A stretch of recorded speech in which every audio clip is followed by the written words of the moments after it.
Hello. Good afternoon to everybody. We'll start this fantastic session. The first after lunch. That's always is the best one. Because somebody is morning, he can sleep, no problem. Everybody's happy. And we have here an excellent group of panelists to do more interesting your evening. First time, in the first place, Cristina Rodero, Environmental Director of COA, the Spanish Entrepreneurial Association. Second one, we have Svetlana Kuzmanova, well pronounced, Senior Project Manager of CIS, and Nuria Rodriguez, from Environmental Director of Naturgy. We are waiting for another panelist, but we start in any case. I think we are in one of the most amazing topics today of the transformation that are producing the environmentally friendly energy technologies. Especially wind and PV are producing a very huge change in the life for good, in the life of the people. Especially now our technologies are bringing the electricity in all the parts of the world, especially in rural areas or Africa or Asia, with traditional old electricity technologies fail. PV is going there and is resolving this problem after 1 century of electrification. We are changing important concepts. We are changing geostrategy for techno-strategy. With now it's no more important where you are located. In the past, it was very important to control the areas where you produce coal or you produce oil, but everybody has sun or wind. That's came our conception. And that will be very good for many aspects, but one of the aspects, not the less aspect, that many wars will be avoided, because now it's not important this factor. But it's especially, and this is the topic of today, will be especially important because this renewable technology will give one opportunity for countries that in the past were not very well positioned in relation with the energy.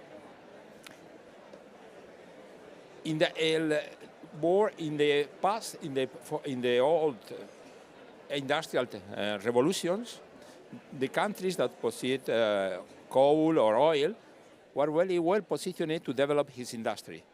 But now are different countries. Are the former countries of the South, or the countries of the South that in the past were not this possibility, that means one handicap for developing his industry that has this opportunity. In Mediterranean countries, for instance, in Europe, we can have PV plants with 200 hours every year. In the north of Europe, sorry for the people from the north, only 800, 900. We have the possibility of economy of scale, but there is no in the north of Europe. That means we can produce electricity in the southern countries at the half price that in the north. We have one possibility for industrialization, but we need to do the things in the right way in many aspects. And that is the topic of today. How to do the things in this right way, what is the right way, and at the same time, we speak this morning about the local content in some of the session. How we can develop the local content, but at the same time, without put in risk the competitiveness of our technology. That is possible or not. This is the second amazing topic that we'll see in this night. Don't lose the following minutes because it will be very intense. Then we'll start with Cristina as representative of the Spanish Entrepreneurial Association. What is, from the point of view of entrepreneurs, why they need to take profit of these opportunities, how we can do it to take opportunity from the South of this possibility to industrialize and develop the South countries. Thank you, Jose, and thank you for inviting me to the panel. We are convinced that this is an opportunity, especially for Spain. No? We have the natural resources, we have our industry, and what do we need? Well, first of all, we need to talk what kind of industry. No? There are industries that can decarbonize through electricity, and there are some industries that require temperatures of more than 1,000 centigrade degrees and that cannot decarbonize through electrification. So it depends on the kind of industry we're talking about. Not everyone is in the same position. What can we do to take profit of this advantage? We think from COE and also from Business Europe, that is the European Industrial and Entrepreneurial Association, we think that industry needs, first of all, to recover because it's in decline in Spain, and we need our industry. We have seen recently the Draghi report, no, that analyzes the situation and the context in the EU, and one of the main conclusions is we have not done enough to protect the competitiveness of our industry, and we really think we are in that situation, and we need a real push from the new Commission and from our governments for our industry. What do we need? We need complex and simple things at the same time. No? What do we need for the renewables? Grids. And for the new molecules that we are needing also. We need to invest in grids and infrastructures. That's a must, because without the grids, we will not be able to use all the potential that we have in electricity generation from renewables. We need to support the technologies that we need to decarbonize, because there's a study of the International Energy Agency that says that 35% of the technologies that we need for complete decarbonization are still not in the market. So industry is the one who will provide the innovation in those technologies. So we need also a push for this, a support of these new emerging technologies that we need, that industry needs to decarbonize. We need a better permitting process in the EU. No? It's not possible that the barriers for the entrance of renewables are the grids and the permitting procedures. That is something kind of easy to fix, and that would be really a huge difference for the industry. And we need also green skills in industry. We need people knowing what we have to do to transform and to change all the systems in order to decarbonize our industry. And the last but not least thing, we need a level playing field with our partners outside the EU. We need mechanisms to protect our industry from other countries that have not that environmental ambition. So those would be the 5 things we would say. What is your opinion about this topic? Thank you. Maybe to mention that it's really a privilege for me to be here at the Spanish Pavilion because I work at the EU level. I work in Brussels, so I work on EU policies. And first of all, I'm also from Bulgaria. So like Bulgaria, Spain, like the Southern and Eastern Europe are some of the most vulnerable countries. And Spain has always been an ally both on the ambitious side when it comes to EU policy, but also coming with the innovative ways to solve some of the problems that we have at hand. So maybe to add to what Christine was saying from the finance side, because I work on finance. So I work with one of the institutes at the University of Cambridge, based in Brussels. So it's a Cambridge Institute for Sustainability Leadership. And I have been following a lot of the developments, and obviously for years now in Brussels. And some technologies like solar, for example, it's already at market maturity and attracts a lot of capital, not enough, but comparatively more capital. But we do have, as Christina mentioned, other problems such as grids, which are very much a EU level financing issue, not a nation state, not a member state level financing issue. And we do have the electrification and just in general tripling the renewable energy sources in Europe. Since we're now sort of switching a bit more into the competitiveness conversation in Europe with the Draghi report and with this new incoming commission, including for the Spanish Commissioner designate, Ribera, this will be one of the key issues at the table. And there were a lot of fears that exactly a lot of the progress on the green requirements, on the green rules will be sacrificed at the expense of competitiveness. And it was a bit alarming for me to see in the Draghi report that a lot of the green requirements and the green rules were exactly seen as a burden, a cost. They were not seen as the opportunity. So it was very good also to hear from you, because this is precisely how we should be looking at it and see how we can both invest in those solutions that we need both at the national and EU level, but also to start thinking of how businesses can benefit from them.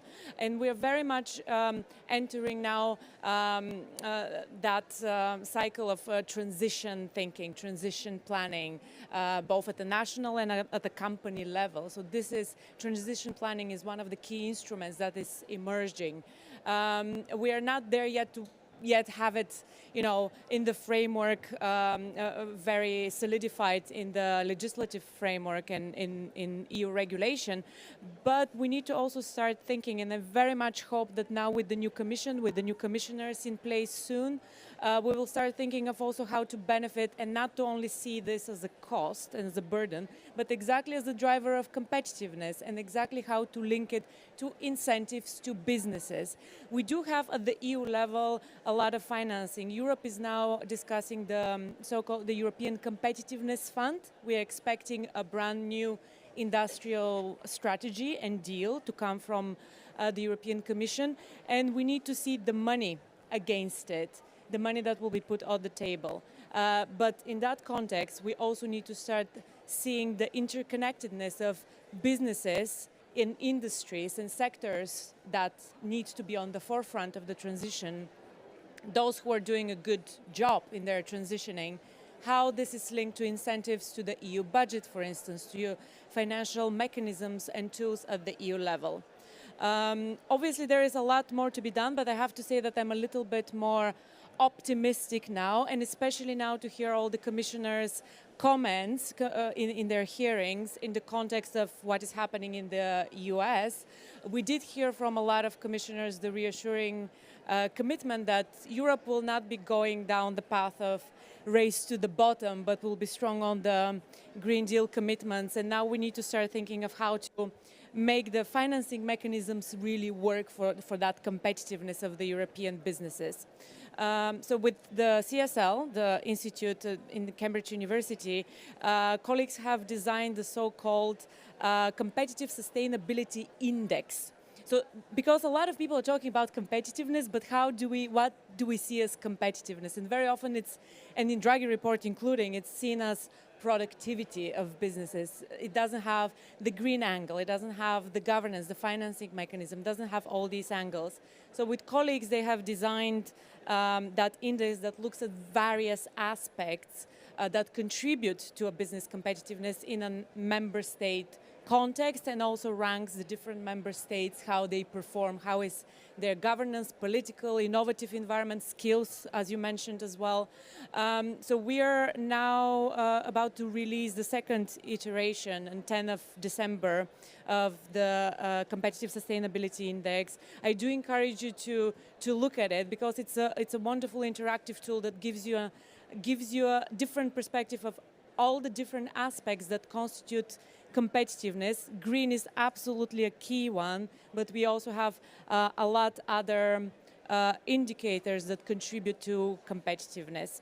And I'll finish on that note. I think Spain, I need to check in this latest version how high Spain is ranking compared to member states. Definitely better than my own country, I would say, Bulgaria. But again, thank you very much. We will Thank you. check it. Nuria, I think it's a good compliment now to know the opinion of authority, the opinion that somebody that must supply the electricity to this industry. What do you need to offer this cheap electricity with renewables to the industry? Yes, thank you. It's a pleasure to be here in the Spanish pavilion with these panelists. And of course, we have to talk about, we all agree that climate change is a huge challenge for everyone. And delivering an energy transition that is clean, just, and competitive, it's a must. No? So from the energy sector, as a multi-utility company, we have to provide cheap prices and cheap energy to industries. But we have to think about tackling the trilemma, the energy trilemma. Because if we want to deliver a clean, just, and competitive transition, we have to think about security of supply. We have to provide security 24/7 to the end consumers. And in a transition path, while renewable energies are developing, we need a backup energy that provides us this security of supply. For example, in our case, natural gas. Secondly, we need to, of course, develop renewable energies. And here I would say we need technological neutrality. I mean, every energy that is able to decarbonize is welcome, because, as Christina said, we are not going to get net zero by electrification. We need renewable gases. So also we need a nature positive impact in our activities. I think we don't sometimes forget about nature when we talk about climate change. And we know that nature is very important. It's a key element, no? And of course, sun and wind, fortunately, no? We won't have problems from that, especially in Spain. But we have to think about nature as well, and this is very important, the impact we have. And also, of course, the third point is to provide affordable and accessible energy. And that means to deal with geopolitical threats, to have a flexible and a good regulation, and together with companies and all the players. And of course, if we don't think about this trilemma, and if we don't tackle this energy trilemma, it won't be possible to deliver this just, competitive, and clean transition that we want. Okay, the good news is we have resolved, because we are in the way to resolve. It's possible, I am the moderator, but for that I can speak when I want. And I can say that 100% electrification will be possible with only renewables, without any other technology. We are in the way, indirectly, because we will have a green hydrogen. I agree with Christina, all the technology still is not competitive, it's not still, but in very few years will be. And this moment, we will not need any other technology that will not be renewable to produce. And a competitive, how I said before, with an opportunity for the southern countries. But for me, I suppose that we'll arrive at that topic. But you speak about strategic problems, Nuria. We have that in the past with oil, gas, and we still have. But we can have in the future in relation with technology. If we have the technology too much concentrated in a local area, in a region, we need to spread the technology for everywhere, all the countries, but The challenge is how to do that. We, for one side, we need a competitive technology. Already we are the most competitive way to produce electricity, but we must continue with this line. But at the other time, from the other point of view, we need to guarantee that we will have access to this technology with new dependence. This dilemma, how we resolve this dilemma? We will go in the way of Mr. Draghi says, we must go back to a protectionist system. We need to defend our industry.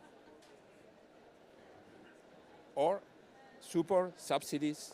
We need to substitute the old system of storage reservoir of strategic oil reserves for one system of production of panels or blades more expensive as a strategic supply. What is your opinion about this, for me, important topic in the next years? Well, if the question is, do we need to protect our industry? For me, it's very clear. Yes, absolutely yes, because you need the basic industry also to develop the rest. No, we are seeing solutions in these negotiations, like, for example, developed countries giving money in exchange of critical materials that are located in China, for example, and that we will need for the transition. No? The fact is that now we don't have the technologies and we don't have the possibility to live in a only electricity renewable world today. Tomorrow, well, we don't know, but we have to live today in a world that is very complex and that poses many challenges for Europe and for the rest of the world. Yes, I have to introduce in your equation the cost effectiveness. I mean, we have to reach net zero, but at the less cost. And that means it's not only for energy companies, but especially for industries and consumers. We have to provide them the less cost of abatement in their equipment with a cheap energy. And electrification, I must disagree with you, 100% electrification is not the best cost-effective solution. For example, renewable gases.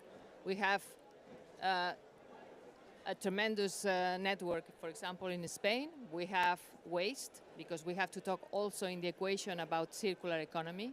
Why not use this waste to produce renewable gases using the same infrastructure and using the same equipment in the end point consumer? So electrification, of course, we have to electrify more uses, but we have to think always as well in the equation at the cheapest way. And that means decarbonize also renewable gases, of course, and especially for industries that are heat intensive, no? Or consumers that cannot substitute a heating system by electricity equipment. So I think the cost effectiveness and circular economy are 2 points that must be in the equation of reaching net zero. And sometimes I think we forget about these 2 points, no? Also for end users and the citizen that is there to also drive and deliver this transition. May I? I'm glad that you, in your previous remark, mentioned the trilemma and security, because now security is one of the key issues, not security of supply, although it's a big part of it, but geopolitical security of Europe. And again, I'm thinking about the sources of finance and the amount of money we have on the table to deliver all of this, and the cost effectiveness of a lot of the solutions. And some of the conversations now are around how much money will be going to security versus the Green Deal goals in the end. But I want to just go a few steps back of where the whole competitiveness conversation started. Let's not forget, in Europe, this all started with the Inflation Reduction Act in the US, and how much money actually other geographies are putting on the table. It sort of, the conversation kick-started with the IRA in the US, but equally important to look at the amount of public investments, public spending China is putting on the table for their businesses. So then we started looking at, you know, the competitiveness of what is happening in Europe and in our businesses. But once again, I think people immediately started thinking of, okay, where do we bring the financing from to, you know, support our businesses? And it is one part of it, and a very important big part of it, but I think what we're currently missing is definitely not enough thinking at a EU level and a member state level. How do we utilize the financing that we have at the best possible way?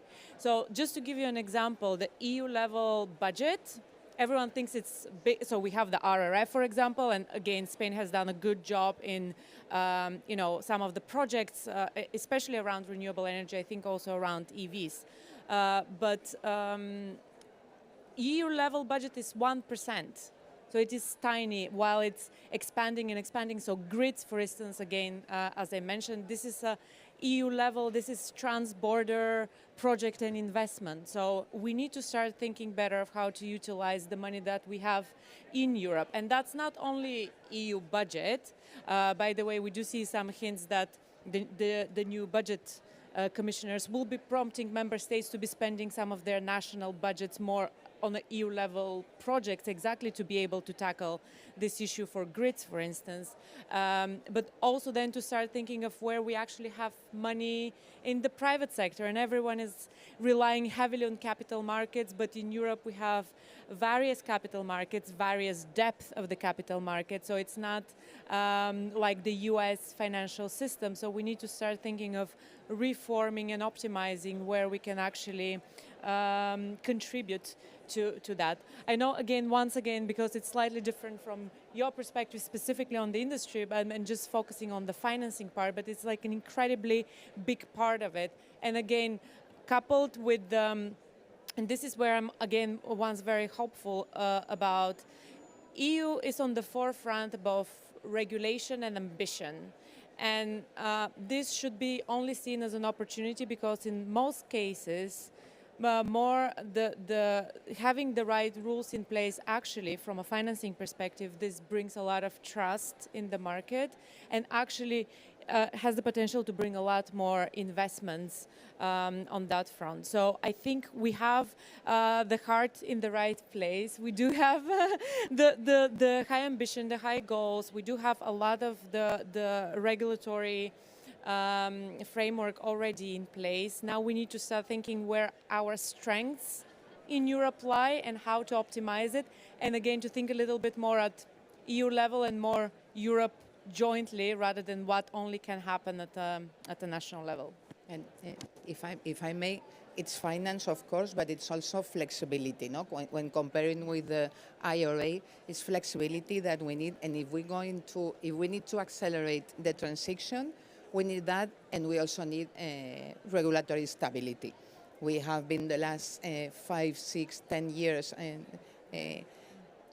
developing and establishing objectives and tools, and the map of the Green Deal, it's huge for a company to digest. So I think we need now to stop and to start implementing hand in hand with the sectors, and in a flexible and stable and Yes.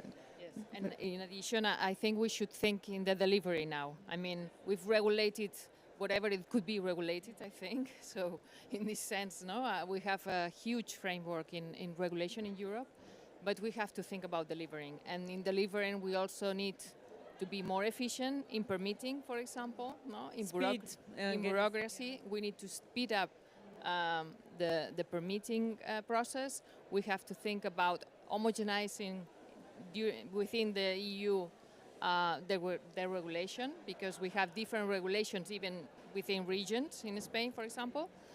And of course, the regulation has to, can be a barrier, has to be a catalyst to those new technologies, those finance that are there, and those capital markets that are there. But sometimes regulation is a barrier, in order to deliver what we need.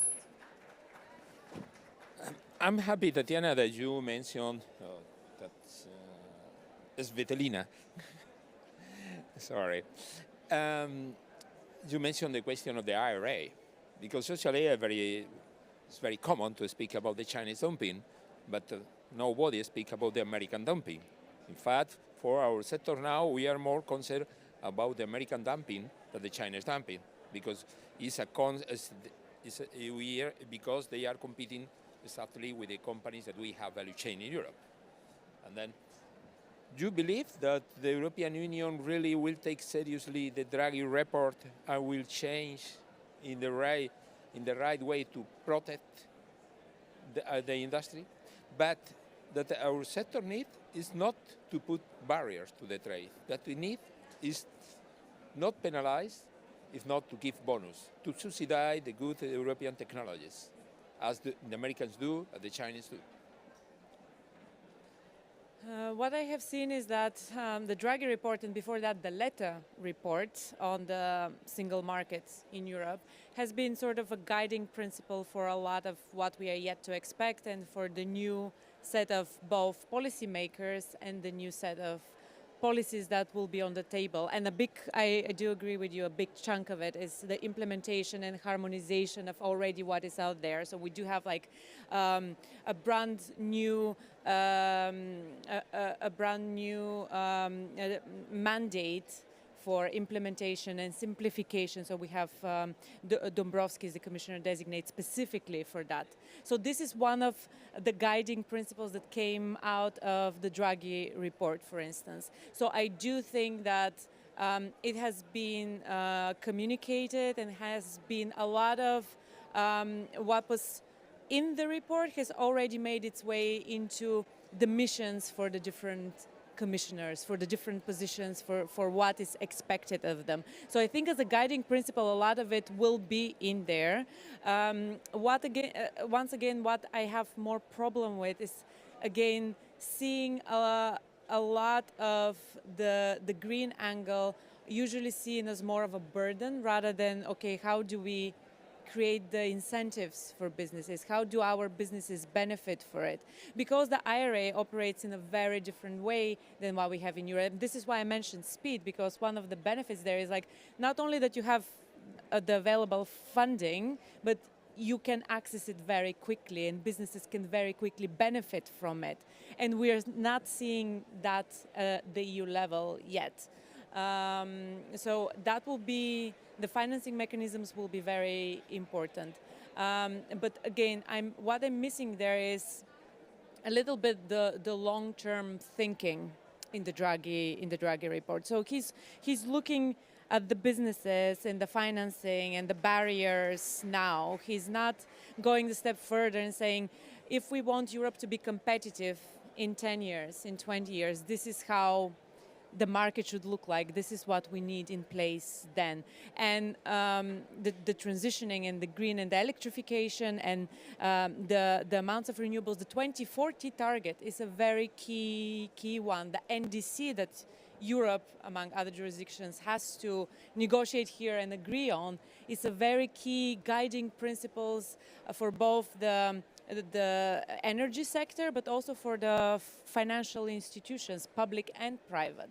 So very often, especially from financial institutions, I do hear that comment of, we need the direction of travel.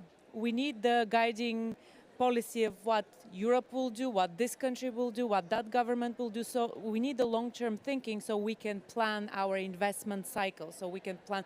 I'm sure that it's the same on the businesses side as well, so you can plan ahead of how the economy could look like and the energy sector would look like. So this is a little bit what I'm missing more, rather than the immediate, more productivity and barrier-linked recommendations.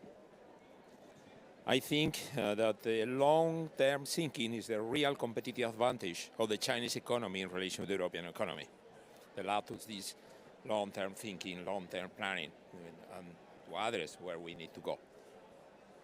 Cristina, Nuria, you want to add something to this question? No, I think the long-term signal We have the 2050 signal, no? We have the objective. In Spain, we have that objective in our law. We have to be carbon neutral by 2050. And that's where we are going. And we have here a goal that it's even longer term, no? But we need to go there. And maybe that's why Draghi it's insisting more in what to do now, because there's a sentiment in the industry that they have not been taken into account as much as they should in the European policy. So I think we really need to give that confidence to the industry. We need to get them on board right now. We cannot wait. And the long-term thinking, of course, is fundamental. And we need a project, and we need a project as Europeans and also inside our country. I think we need a country objective, not a political objective depending on the government, no? But we need tools to be developed now, because the reality is that in Spain, the industry is declining. And that you can see it very clearly. So we need both, I think.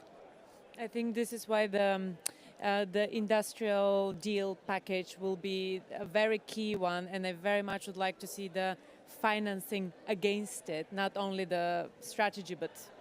We have a lot of faith in the clean industry deal that is coming in the first 100 days of the Commission. We have the Net Zero Industry Act. We have the Raw Materials Act. So I really am very optimistic that all these will take shape and will help the industry.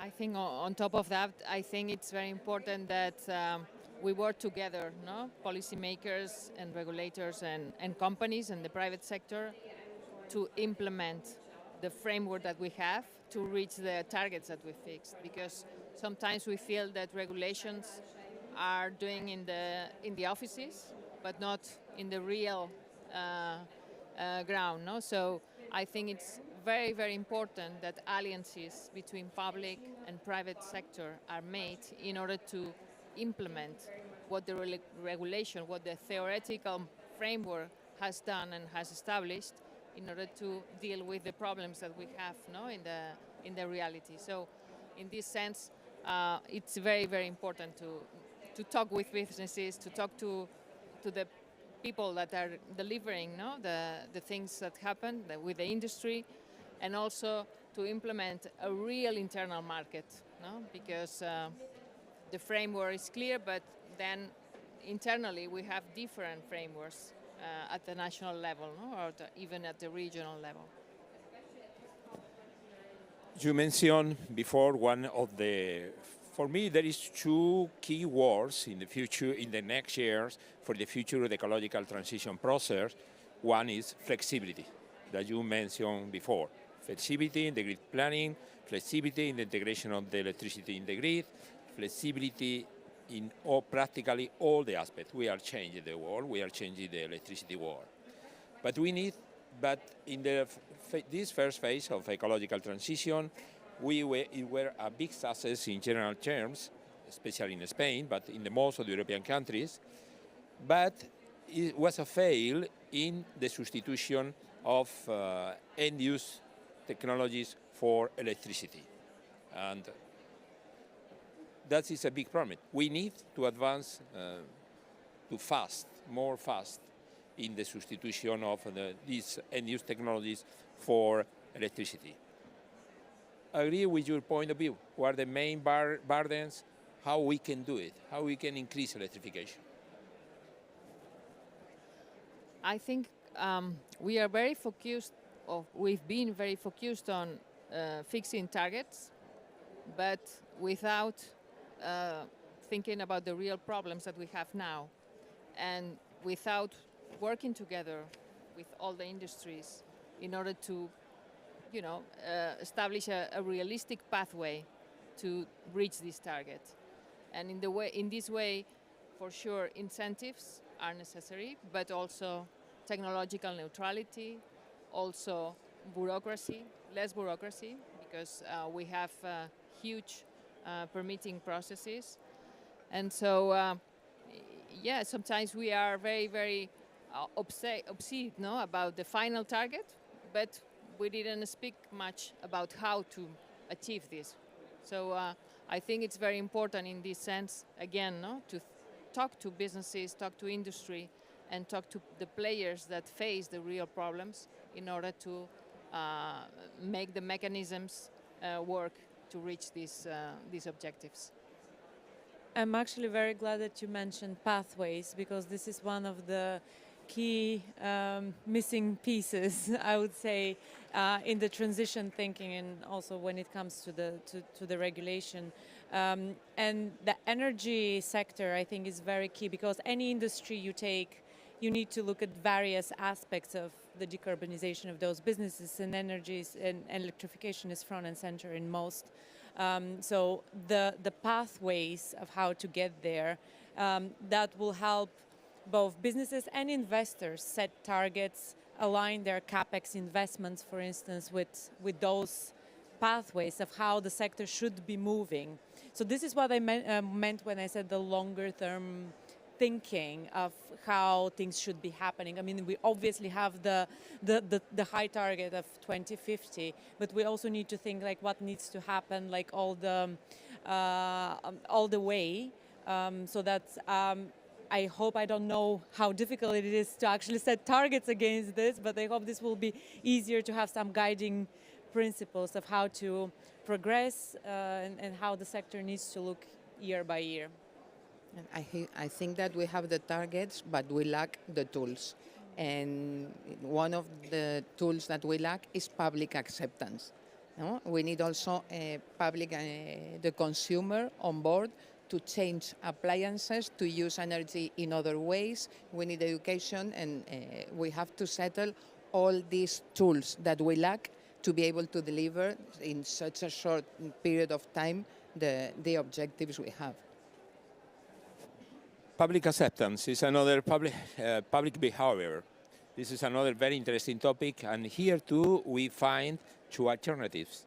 Must be by regulatory ways, or must be changing the price, because that we see in the past, most of the time, the people only react to these two drivers, or to be compulsory by a regulatory way, or you favorize that the price relation between, for instance, the use of the gas for cooking is more expensive, that will be more expensive than electricity for cooking, as an example. What you consider the right way? Regulatory, price, or any other? I think we need education of the consumer. We need to run out of this political polarization. We need to avoid messages that are confusing the consumer, and we need to listen to the science and to the industry. And on top of that, I would say we need courage. Courage to say things that maybe citizens don't like. With education for sure, but also with pricing signals, and also being in the skin of the citizen that cannot afford, changing the equipment that they have in their house, and provide them a just transition solution. No? We have to think, for example, for renewable projects to be developed, we have to think about win-win projects, counting on local communities that give them and provide them good solutions also for the social people. No? So I think we have to be brave in order to make a just transition, and saying things realistically based on science, not on ideologies, and giving pricing mechanisms that allow them to do this transition. I fully agree with both the brave part and the education part, and everything that you mentioned. I would say we need a lot of these measures, but maybe something that we haven't really touched upon is like, yes, there is some thinking about the price mechanisms and incentives and guarantees, especially in the energy sector. But what I think is very evident here at COP in Baku is we also need a lot of leadership. And I think we have been for a while in this period of Europe internally and externally stepping up and lacking the leadership, exactly coupled with that brave element. So here we don't have, especially in the expectations now of what will be happening in the US, we don't have like a strong presence here in Baku and in the international space, because in the end of the day, like European competitiveness, European business competitiveness is not in vacuum. It's based on also how Europe interacts with others, both for raw materials and for trade. Yes, I would say also leadership is a key one. Okay, leadership, science, education. Unfortunately, I am quite disagreed about the topic of this education. People don't take decision in relation to education. Take decision in relation with the money or compulsory. I can take you one story. 7, 8 years ago, we have a government that created with the sun tax, one tax in relation with the self-consumption in Spain. Every time that there is some news about that, hundreds of people connected with us say, I want to install a self-consumption in my home. But when they show the figures, only the 5%, 10% finally installed. Then we need to work really about education is important, it's imprescindible, because it's the way that they understand that they are doing, but the final decision of the people, I consider, will be, if we want to do a fast transition, we need to go for in a fast way with these two kind of ways. But education is imprescindible. You say before, you speak about circular economy as one of the past important part of the future of our sector. I think it's imprescindible circular economy. How we'll try to improve? In PV, we don't have problems because it's compulsory. The European Union is compulsory that we need to recycle the 80% of our panels in a compulsory way. We can go even up to the 95%, 98% with the technology we have today. But in other sectors, how we impulse the circular economy to avoid these problems of lack of the resource? In our case, through renewable gases is the best example of circularity. No, from waste we make biomethane, or we produce biomethane. From excellent in renewable energies, we produce hydrogen, green hydrogen. So I think those are the best examples of circularity in our case. But it's true that circularity, I think, from all the tools we have in order to reach net zero, I think for me, circularity is the most difficult one to implement, because we are a linear world in everything. We consume, we produce, we throw.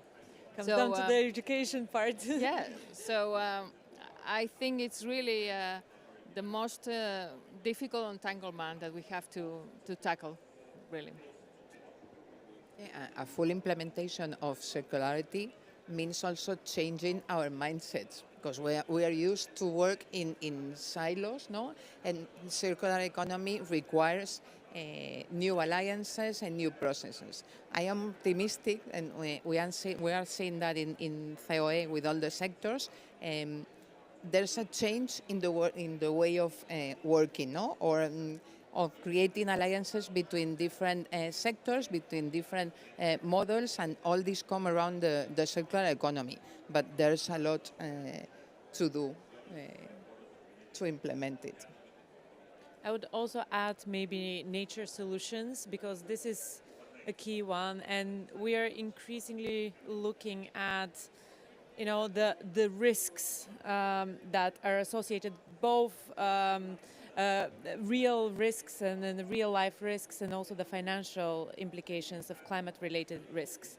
So nature solutions, nature positive solutions will absolutely be key. It comes again to perception and mentality, and this is maybe a topic that we haven't, on mitigation we have done some progress. On industry we are thinking about it, but on nature positive solutions I think we are not there yet, and I think it should be a very critical part of the industrial strategy among others as well. Okay, we are finishing our time. We can continue the whole evening speaking about this very interesting topic, and that, from other side, are the challenge that our society has. One, the most important challenge that our society has. Then, to finish, do your final speech, final intervention, your gold minute about this topic. How we need to increase with the renewable energies, how to increase our industrialization and the competitiveness of our sector. What is the key factor for you and how we can do it?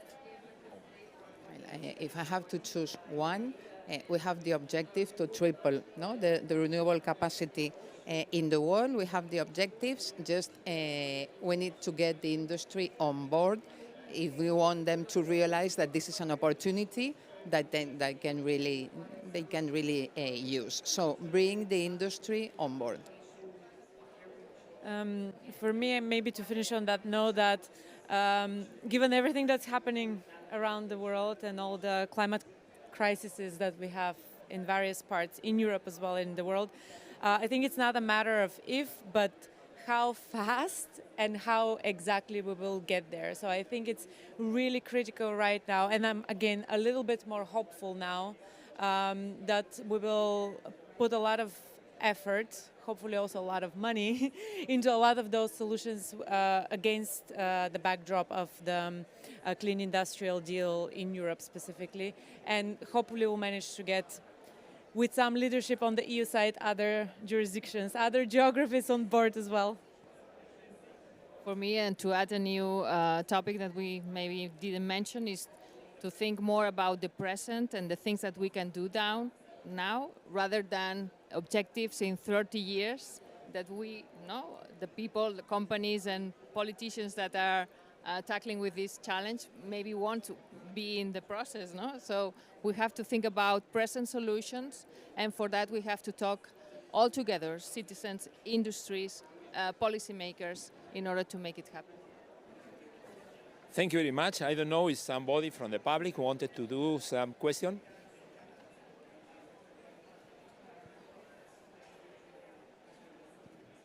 Thank you for the talks. They're very, very thoughtful.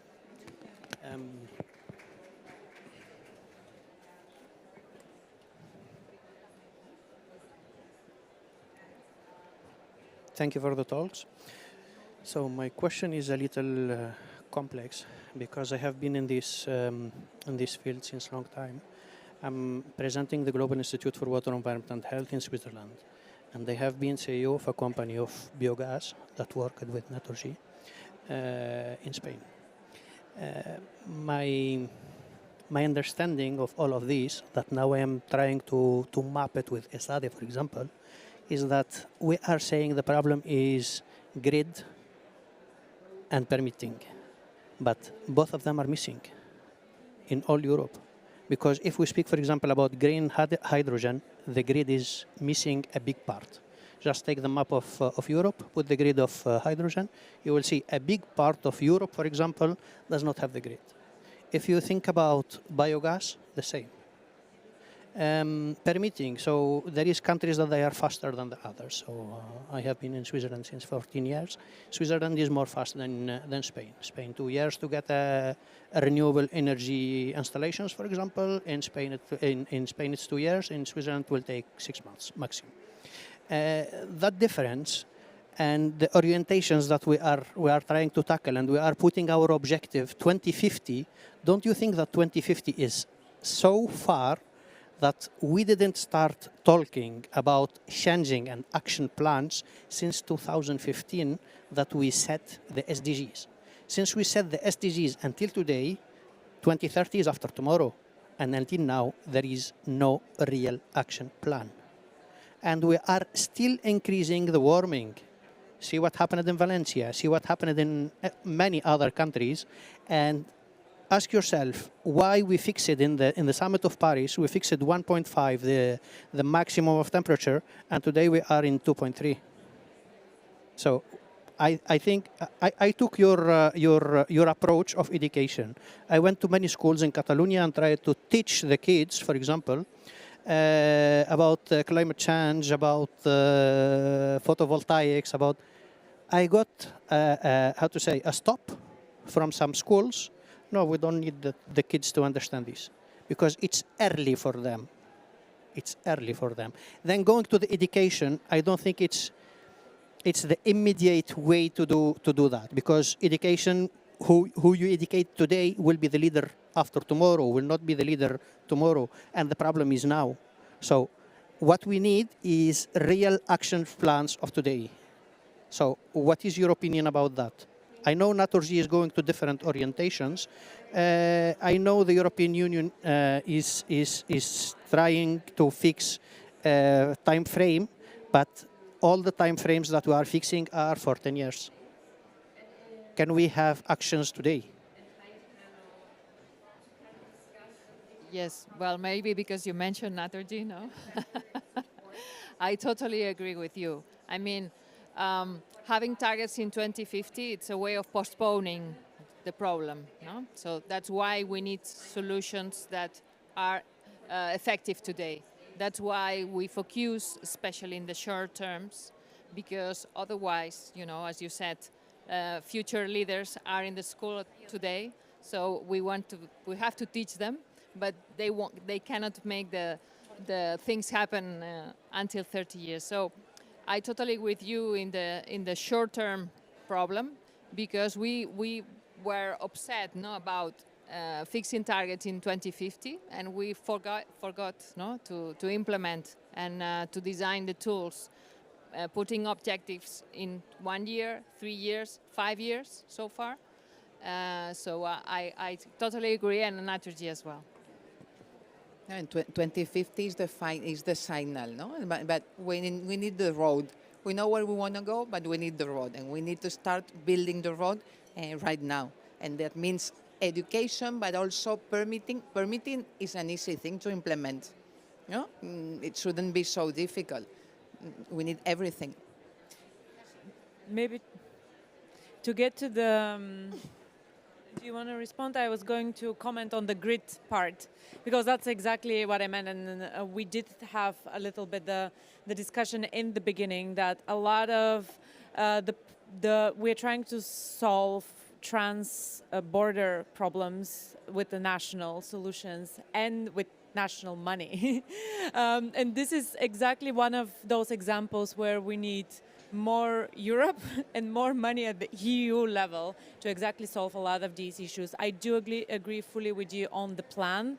This is why the next 100 days will be very absolutely critical on the 2040 target, to be also very much linked to the European NDC that they're discussing here and are negotiating here.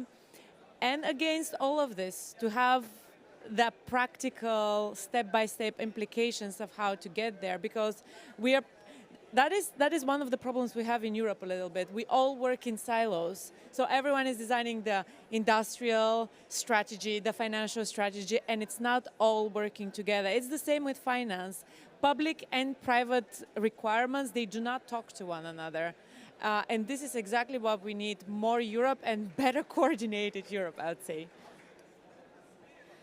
Yeah, maybe a quick question. I like it you tackled the subject of how involving the citizen, and you gave some proposals like more leadership, more courage, more education. But it's right that I'm not sure if this is enough, and I would like to ask: can we do something better to involve the citizen that has to make decisions, that have to change habits? I mean, decarbonization is not. I would like to go deeper to that. If you have some more ideas how to involve the big mass of citizens, they are part of that finance, and they have to make investment, they have to change habits. And what you say is very important. But do we have more recipes for the short term in a way that we can speed decarbonization? Thank you. Yes, I can give you two examples very close to us. One is the just transition plans that companies and policymakers and all stakeholders that were involved that were made for the phase out of coal power plants. I think this is a very good example of how was it possible to do a phase out of this energy while prevailing employment, prevailing and restoring nature as well in the premises that were occupied by these coal plants, and giving them the opportunity to develop renewal projects. So that's a very good example, very close to us in Spain. The second one, for example, in our case, in renewal projects, we have the figure of social agent. That means we have a person, well, we have a team that is the intermediary of social society, the local community, and the company in order to design the project, in order to implement the project, and then the maintenance. So from the very beginning of the projects, we involve the local communities in order to have win-win solutions while developing a wind farm or a solar plant. You want to add something? So not directly Not directly answering your question, but it reminded me of something that we didn't discuss here is innovation. And when we circle back to the competitiveness question, the one problem we have in Europe that is we don't do innovation as well and as quickly, and we invest enough in innovation. And it's not only about innovation in technology and research and innovation, although we do need, comparatively to China and the US and other jurisdictions, we definitely need more on that, but also innovation in business models, innovation in the way we do things, the way we consume things, the way we invest, so in our financial system. So we definitely can do better on that front. Innovation is related with all the topics that we have discussed before. It's related with long-term thinking, it's related with finance, it's related with education, with behavior, with political leadership. We need innovation. Thank you very much for your interesting speeches. I think everybody finished this meeting with many things to reflect. And thank you very much to you to share this hour of the COP with us. Thank you. Gracias.